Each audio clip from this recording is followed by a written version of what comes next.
నెల్లూరు ప్రకాశం జిల్లా వాసుల దశాబ్దాల కాలం నాటి కళ వెలిగొండ ప్రాజెక్టు. ఈ ప్రాజెక్టు పూర్తయితే ఆ రెండు జిల్లాలు సస్యశ్యామలం అయిపోతాయి. మరి ఈ అంశంపై అంటే 2వ టన్నెలు పూర్తయిపోయింది వెలిగొండ ప్రాజెక్టు. జగన్ గారు అతి త్వరలో జాతికి అంకితం చేయబోతున్నారు అని చెప్పేసి కూడా అక్కడ పనిచేస్తున్న వాళ్ళు చెప్పుకొస్తున్నారు. ఈ ప్రాజెక్టు వ్యవహారంపైనే మనతో మాట్లాడేందుకు వైసీపీ నాయకులు శేఖర్ రెడ్డి గారు మనతో ఉన్నారు. సార్, మీది ఉదయగిరి ప్రాంతము, అది కూడా మెట్ట ప్రాంతమే, నా వాటర్ సోర్సెస్ కావాలి. ఇప్పుడు వెలిగొండ ప్రాజెక్టు పూర్తయిపోతే ఎలా ఉంటుంది పరిస్థితి? సార్, ముందుగా పీడీటీవీ ప్రేక్షకులకు మీకు అందరికీ కూడా రిపబ్లిక్ డే శుభాకాంక్షలు అండి. వెలిగొండ అనేది వెనుకబడిన ప్రాంతాలుగా దశాబ్దాల కళ అండి. ఎలా అంటే కరువు అని అంటే అనంతపూర్ అంటారు, కర్నూలు అంటారు, కడప అంటారు. ఇది కాదండి. అసలైన కరువు ఎక్కడుందంటే పశ్చిమ ప్రకాశం, ఏదైతే ఎర్రగొండపాలెం, మార్కాపురం, అలాగే మా కనిగిరి, గిద్దలూరు, మా ఉదయగిరి, ఈ ప్రాంతాల్లో ఎలా ఉంటుందంటే అండి, సమ్మర్ వస్తే లాతూరు కన్నా దరిద్రమైన కరువు అండి. గుక్కెడు నీళ్ళ కోసం, బిందెడు నీళ్ళ కోసం కిలోమీటర్లు వెళ్లాల్సినటువంటి పరిస్థితి నుంచి దాన్ని తట్టుకోలేక ఎంతోమంది హలో లక్ష్మణ అంటూ వలసలు పోయిన చరిత్ర మా ప్రాంతాలదండి. సో ఆంధ్రప్రదేశ్లో వలసలు అంటే కదిరి అంటారు. ఉదయగిరి ప్రాంతంలోను, కనిగిరి ప్రాంతంలోను, మార్కాపురం, గద్దలూరు ప్రాంతంలో చూసుకుంటే మొత్తం సిటీలకే వలసలు పోయిన పరిస్థితి. ఈ పరిస్థితి నుంచి అప్పట్లో ఇది వెలిగొండ ప్రాజెక్ట్ అనేది ఈ రోజు స్టార్ట్ అయింది కాదండి. ఈ దశాబ్దాల కళ అని ఎందుకంటున్నా అంటే, దీనికి మొదట 1975లో అప్పటి మాజీ ఎమ్మెల్యే సిపిఐ లీడర్ అయినటువంటి, కమ్యూనిస్ట్ లీడర్ అయినటువంటి మన పూల సుబ్బయ్య గారు, ఆ ప్రాజెక్టు పేరే పూల సుబ్బయ్య అని చెప్పి రాజశేఖర రెడ్డి గారు నామకరణం చేశారు.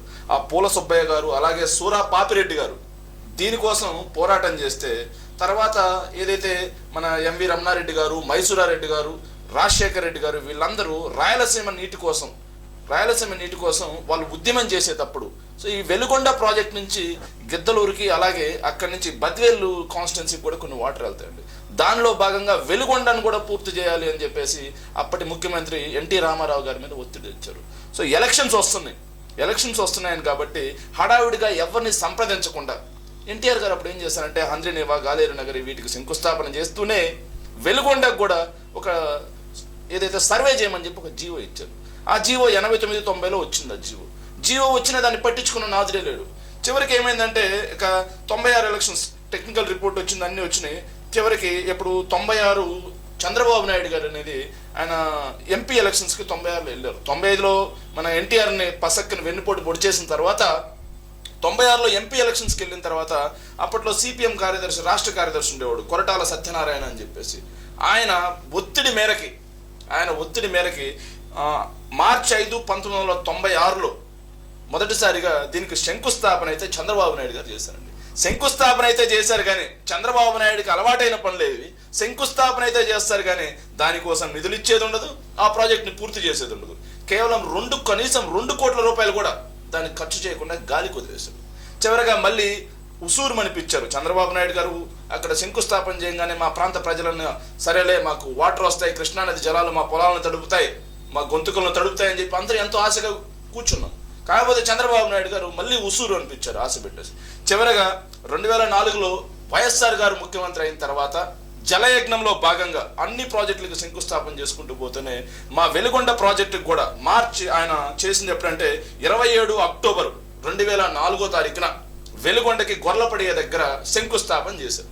శంకుస్థాపన చేసే టైంలోనే రాజశేఖర రెడ్డి గారికి ప్రాజెక్టుల మీద ఎంత చిత్తశుద్ధి అనడానికి ఈ వెలుగొండతో పాటుగా ప్యారలల్గా ప్రకాశం జిల్లాలోనే గుండ్లకమ్మ, రామతీర్థం ఈ 2 ప్రాజెక్టులను కూడా పూర్తి చేసి 2004లో ఆయన ప్రారంభిస్తే 2009లో పూర్తి కూడా చేసి ఎలక్షన్స్కి వెళ్ళాడు ఆయన.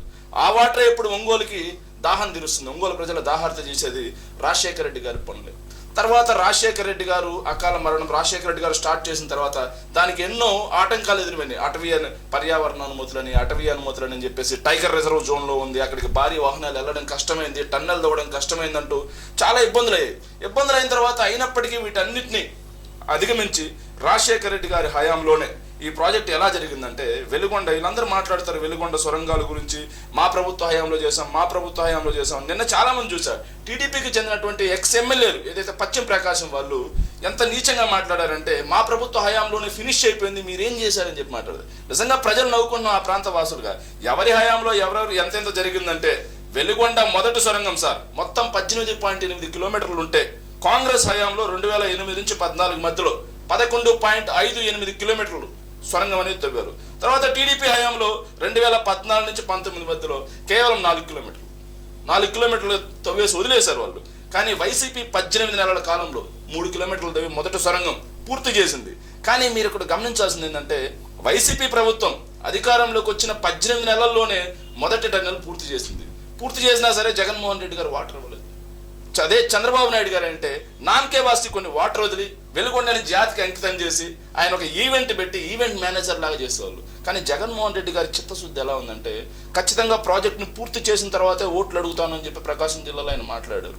దానిలో భాగంగా వెలుగొండ రెండో సొరంగం కూడా పూర్తి చేశాకే జాతికి అంకితం చేయాలి, R&R ప్యాకెట్ ఇచ్చిన తర్వాతే జాతికి అంకితం చేయాలన్న ఒక సదుద్దేశంతో ఆయన రెండో సొరంగం కూడా టీడీపీ ప్రభుత్వ హయాంలో కేవలం 2.35 కిలోమీటర్లు మాత్రమే రెండో సొరంగం జరిగితే వైసీపీ ప్రభుత్వ హయాంలో 7.69 కిలోమీటర్ల సొరంగం తవ్వబడి మొన్న 23వ తారీఖున టన్నెల్ కూడా పూర్తి అయిపోయిందని చెప్పి మాట్లాడారు. ఇంకా మాట్లాడుతూ R&R ఇవ్వలేదు అని చెప్పారు. చంద్రబాబు నాయుడు హయాంలో వెలుగొండ ప్రాజెక్టుకి ఆయన ఇచ్చిన R&R గుండు 0 అయితే ఈ ప్రభుత్వ హయాంలో 500 కోట్ల రూపాయల R&R ప్యాకేజ్కి ఇవ్వడం జరిగింది. దానిలో భాగంగానే ప్రజలకు కూడా R&R ఇవ్వడం జరుగుతుంది, వాళ్ళకి రీసెటిల్మెంట్ కూడా జరుగుతుంది. ఫిబ్రవరి నెలలో జగన్మోహన్ రెడ్డి గారు ఈ ప్రాజెక్ట్ని జాతికి అంకితం చేస్తారు. ఇది యాక్చువల్లీ ఏంటంటే ఇది ప్రాజెక్ట్ చరిత్ర అయితే దీని వాటర్ వస్తే ఎలా ఉంటుంది అంటే కనిగిరి ప్రాంతంలో ఫ్లోరైడ్ బాధితులు చాలామంది ఉన్నారు. వాళ్ళందరికీ ఉద్దానం తరహాలో వాటర్ దొరకవచ్చు. మా ఉదయగిరి ప్రాంతంలో మరి ఎంత చండాలం అంటే మా ఉదయగిరి ప్రాంతంలో దాదాపుగా 98,000 ఎకరాలు ఆయకట్టు స్థిరీకరించబడుతుందండి. అలాగే కనిగిరి ప్రాంతంలో ఆయకట్టు స్థిరీకరించబడుతుంది. మార్కాపురం, ఎర్రగొండపాలెం ఇలాంటి కరువు, లాతూరు లాంటి కరువు ఉన్న ప్రాంతాల్లో ఈ వెలుగొండ ప్రాజెక్ట్ వెలుగులు నింపుతుంది, మా ప్రజలు వలసలను ఆపుతుంది. ఎక్కడైతే మా పంట పొలాలు కృష్ణమ్మ జలాలను తాకి సిరులు పండిస్తాయని మా ప్రాంత ప్రజలందరం అయితే ఎంతో ఉత్సాహంగా ఆ ప్రాజెక్ట్ ఓపెనింగ్ కోసం ఎదురు చూస్తుంది. అదే ఎంతవరకు పూర్తయిపోయింది ప్రాజెక్టు? రెండో టన్నెల్ అయిపోయింది అని చెప్పేసి ఈ ప్రాజెక్ట్లో మెయిన్ ఎక్కడంటే ఈ వెలుగొండ ప్రాజెక్ట్ అనే దానికి ఎంతకాలం పట్టడానికి రీజన్, శంకుస్థాపన జరిగిన తర్వాత నిధులు ఎంత ఉన్నా సరే ఇంతకాలం పట్టడానికి కారణం ఏంటంటే మొదటగా 2014 నుంచి 19 మధ్యలో చంద్రబాబు నాయుడు గారు అధికారంలో ఉన్నప్పుడు నిధులు విదిలించక కాంట్రాక్టర్ అక్కడ పనిచేసి ఆఖరికి ఎలాంటి దుర్భరమైన పరిస్థితి ఉందంటే అండి అక్కడ పనిచేసే కూలీలకి కాంట్రాక్టర్ జీతాలు చెల్లించలేని పరిస్థితులు ఉంటే కూలీలందరూ కూడా పని మానేసి ఒరిస్సాకి వెళ్ళిపోతే కాంట్రాక్టర్ పనులు ఆపేశాడు. వేరే కాంట్రాక్టర్కి ఇస్తే ఇతను ఆపాడు, నా బిల్లులు చెల్లించకుండా వేరే కాంట్రాక్టర్కి మీరు ఎలా ఇస్తారని చెప్పి ఆపితే ఆ పంచాయతీ చంద్రబాబు నాయుడు దగ్గరికి వెళ్ళినా సరే చంద్రబాబు నాయుడు గారు కూడా దాన్ని తీర్చలేక ప్రాజెక్టును గాలికి వదిలేశారు నామకే వాస్తు నిధులు ఇస్తూ. కానీ అక్కడ అక్కడ ప్రాబ్లం ఎక్కడుందంటే అన్ని ప్రాజెక్టులకి లిఫ్ట్ పెట్టవచ్చు, వాటర్ కెనాల్లో పోసి పంపించవచ్చు. కానీ ఇక్కడ ఏంటంటే టన్నెల్ అనేది మెయిన్ ప్రాబ్లం. ఆ టన్నెల్ తవ్వడంలో లేట్ అయింది. టన్నెల్ అయిపోవడంతో డైరెక్ట్గా అది వచ్చి వెలుగొండ వాటర్ దీంట్లో పడిపోతుంది, పూలసుబ్బయ్య వెలుగొండ రిజర్వాయర్లో పడిపోతుంది. అక్కడి నుంచి కెనాల్స్ ద్వారా పోతున్నాయి. కాకపోతే ఇప్పుడు కృష్ణానదిలో వాటర్ కొంచెం తక్కువ ఉన్నాయి కాబట్టి లెవెల్ సో జాతికి అంకితం అయితే జరగవచ్చు, కానీ నెక్స్ట్ సీజన్కి జనాలకు వాటర్ వచ్చే పరిస్థితి ఉంటుంది. Right sir, thank you. So ఇది వెలిగొండ ప్రాజెక్టుకి సంబంధించి పూర్తి వివరాలు చెప్పారు శేఖర్ రెడ్డి గారు. చూస్తూనే ఉన్నట్టు PATV.